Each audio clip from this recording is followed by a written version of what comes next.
10 years of waiting, and now Japan's carrier dream has come true. The first F-35B fighters have touched down on Japanese soil, marking the dawn of a strike force unseen since World War II. With 147 stealth fighters, Tokyo now commands the world's second-largest F-35 fleet, second only to the United States. But what does this leap mean for the balance of power in the Asia-Pacific? And why has South Korea, also a US ally, been left behind?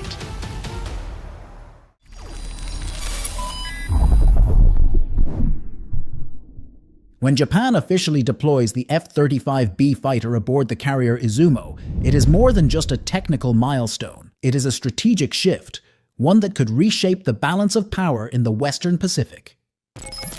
First, consider the security environment surrounding Japan. To the west, the Senkaku Islands. Chinese ships and aircraft press closer, challenging Tokyo directly. To the north, North Korea.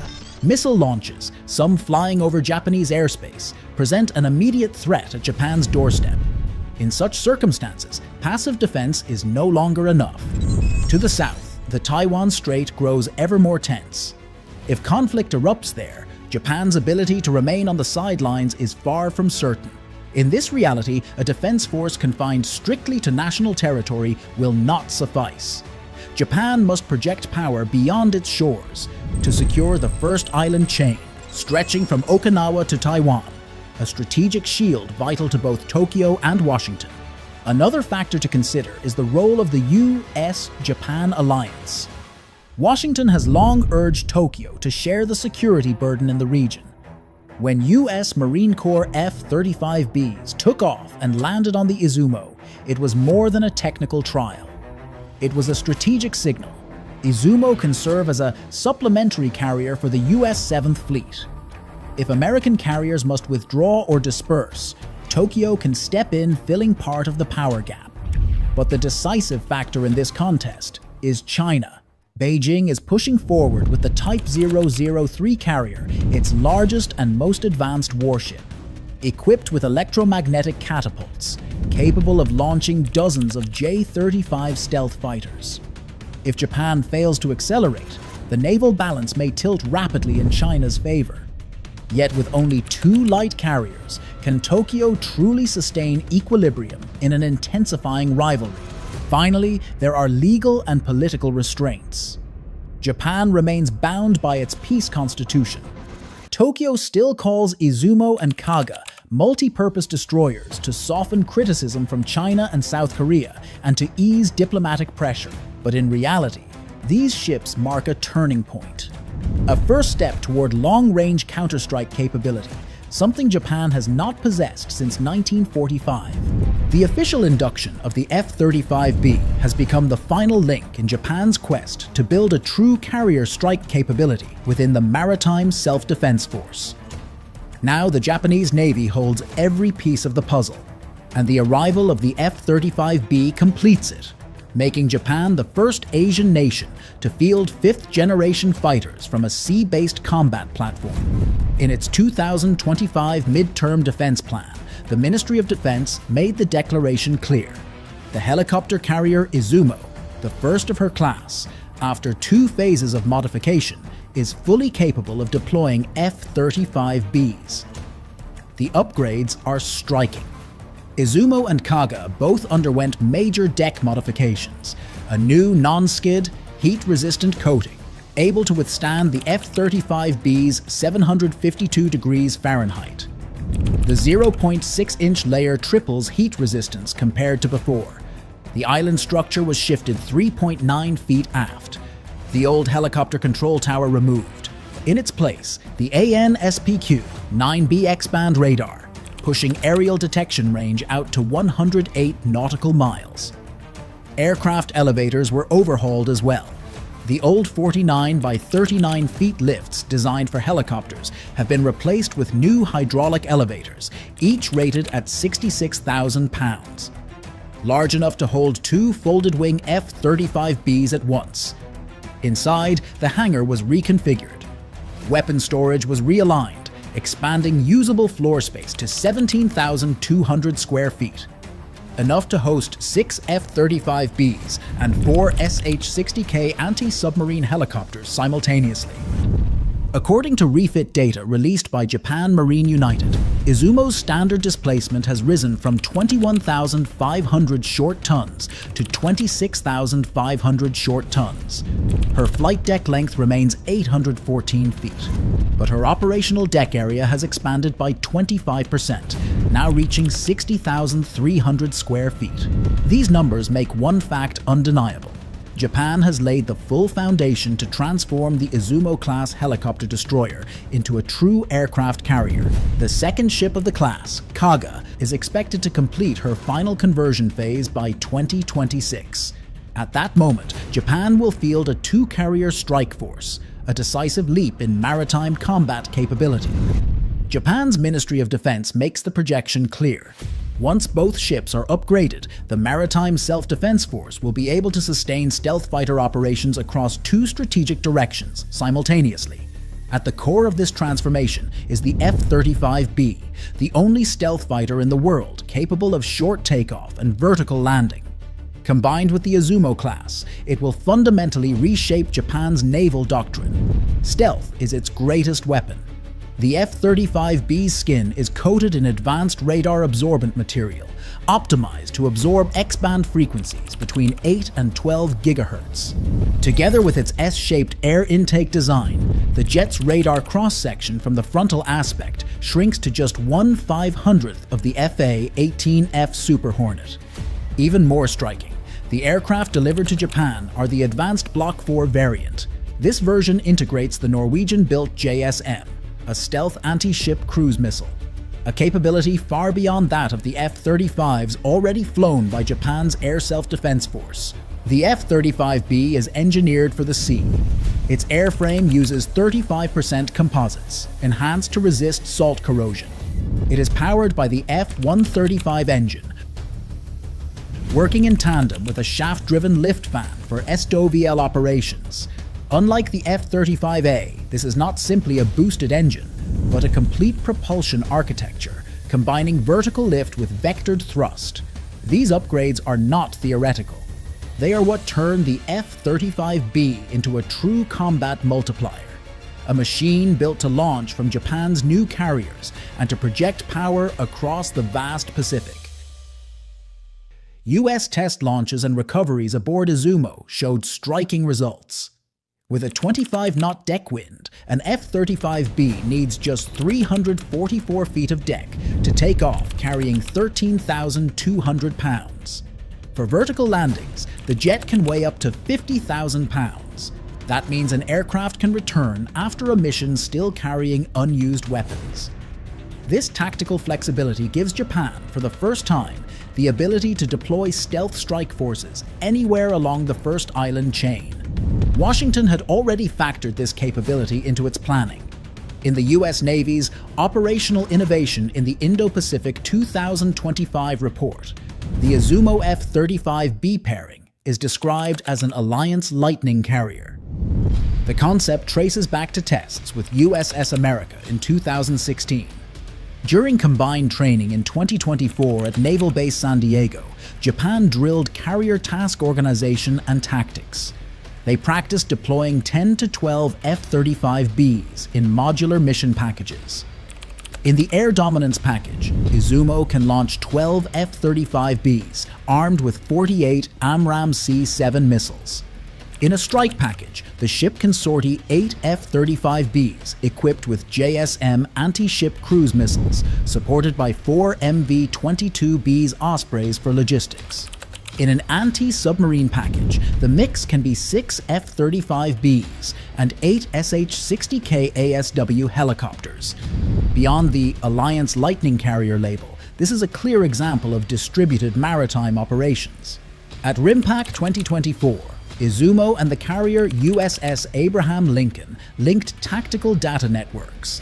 That allowed F-35Bs to receive targeting data from an E-2D Hawkeye. With that feed, jets launched JSMs against a simulated surface target at standoff ranges up to 81 nautical miles. In one exercise scenario, 2 F-35Bs from Izumo guided by an E-2D, struck the mock ship within a 30-feet error.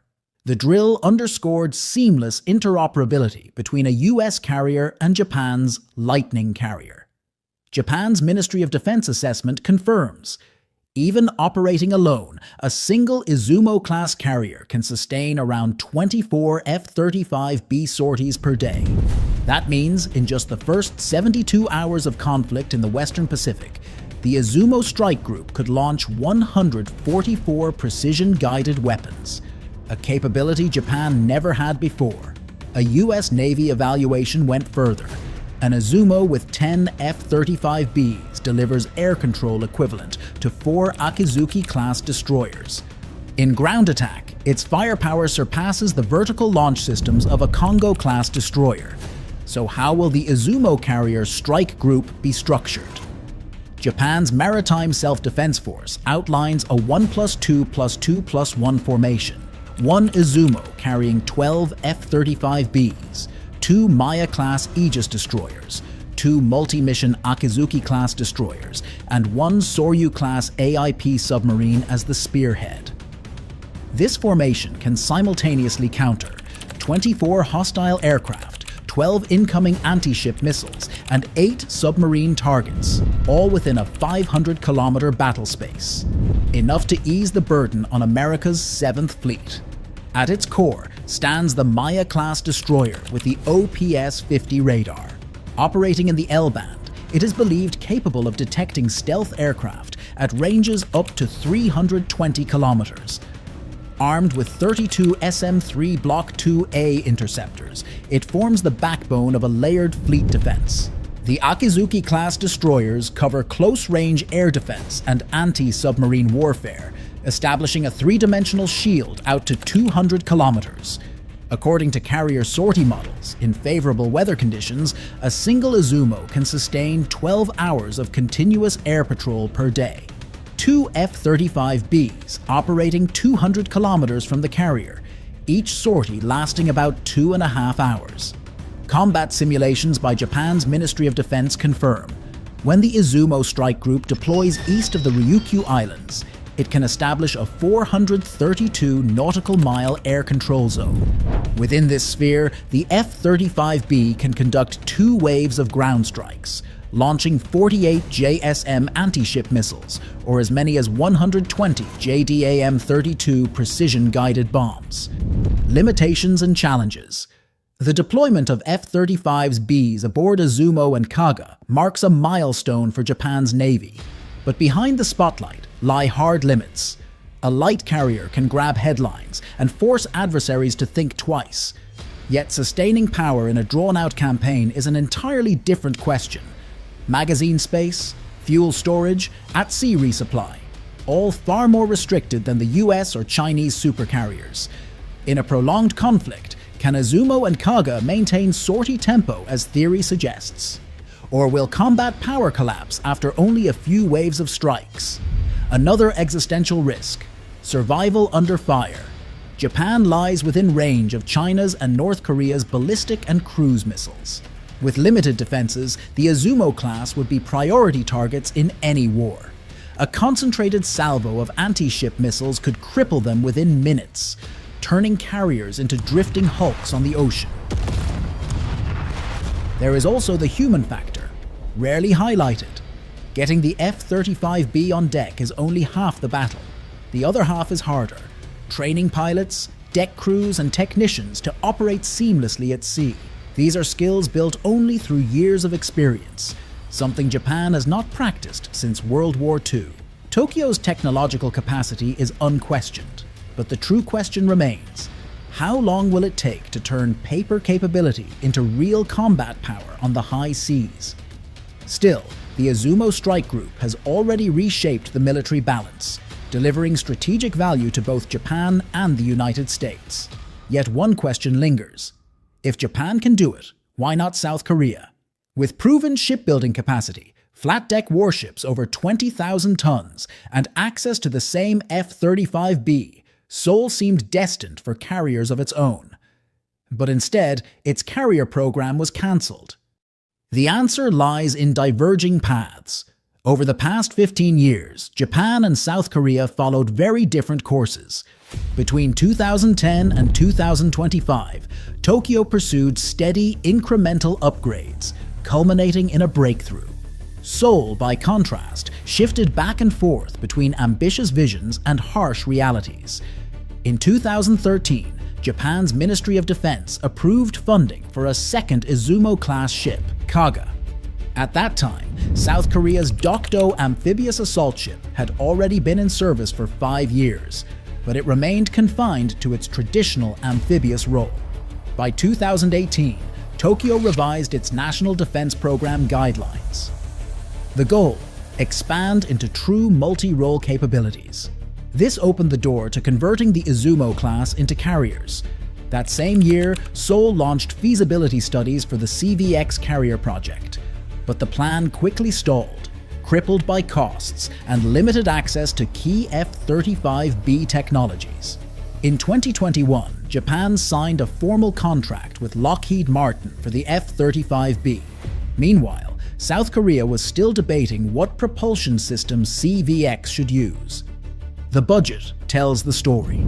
Japan's naval share rose steadily, from 16.8% in 2013 to nearly 20% by 2025. Korea's naval budget peaked at 16.7% in 2025-2021, but then declined year after year. Stable investment allowed Tokyo to keep modernizing. Financial swings forced Seoul to scale back and revise CVX specifications repeatedly. The difference runs deeper, down to the original designs themselves. For Japan, modifying the Izumo-class was relatively straightforward. For Korea, No.2's layout made carrier conversion nearly impossible. Izumo was built with future air operations in mind. At 814 feet, its deck is 161 feet longer than No.2. Its 125-foot beam is 23 feet wider, ample space for F-35B operations. Most decisive is hangar volume. Izumo fields a 2-deck hangar with 29,000 square feet of space. No.2 only 19,400 square feet, and with landing craft equipment taking up much of that, usable space drops below 12,900 square feet. The design itself set the limits long before modernization began. Elevators tell the same story. After upgrades, Izumo's main lift measures 49 by 39 feet, with a capacity of 66,000 pounds. No.2 has 2 lifts, but the island-side elevator measures just 30 by 23 feet, rated for only 44,000 pounds, incapable of handling fixed-wing fighters. For Seoul, the only option was to build new. Yet even building new may no longer be viable. Japan's Ministry of Defense report, May 2025. The CVX project suspended, victim of financial strain and shifting strategy. For South Korea, economics became the ultimate barrier. Analysts at the Korea Institute for Defense Analyses delivered a stark calculation. Building the CVX to its original design would cost $8.9 billion. Add 20 F-35C fighters and an escort fleet, and the price soars above $20 billion. That equals South Korea's entire naval procurement budget for 3 years. Scaling the project down would not save it. In fact, a smaller carrier strike group would be even less likely to win approval from the National Assembly. The reasons run deeper. Unlike Japan, South Korea faces different geopolitical pressures and defense priorities. Those differences, combined with financial strain, forced Seoul to abandon the CVX dream. The pairing of Izumo, Kaga, and the F-35B has brought Tokyo back into the carrier club after nearly 80 years. And this is not the end. It is only the beginning. By 2026, both ships will be fully converted. For the first time, Japan will deploy 5th-generation fighters at sea, a capability no other Asian nation can claim. The question is clear. Will Tokyo stop at regional deterrence or take the next step toward a true expeditionary navy? Many experts already see the path ahead. They predict larger Japanese carriers, 40 to 60,000 tons in displacement. platforms built to carry more fighters and sustain long-term campaigns. If that happens, the Pacific balance of power will change dramatically. Japan will no longer be just an extended arm of the United States. It will stand among the great naval powers in its own right. US-Japan defense cooperation is also tightening. Joint exercises have proven that Izumo can share tactical data with American carrier strike groups. In the future, we may see US carriers in the lead, with Izumo or Kaga beside them as lightning carriers, a dense web of firepower stretched across the Western Pacific. But this vision carries a paradox. The farther Japan projects its power, the heavier the responsibility and the risk. With long-range strike and counter-strike capabilities, Tokyo will find it difficult to stand aside in any regional crisis. So the real question is this: is Japanese society, long defined as a peaceful nation, ready for the pressure and the challenge of this new role? That concludes our program. Thank you for watching. We'll see you in the next episode.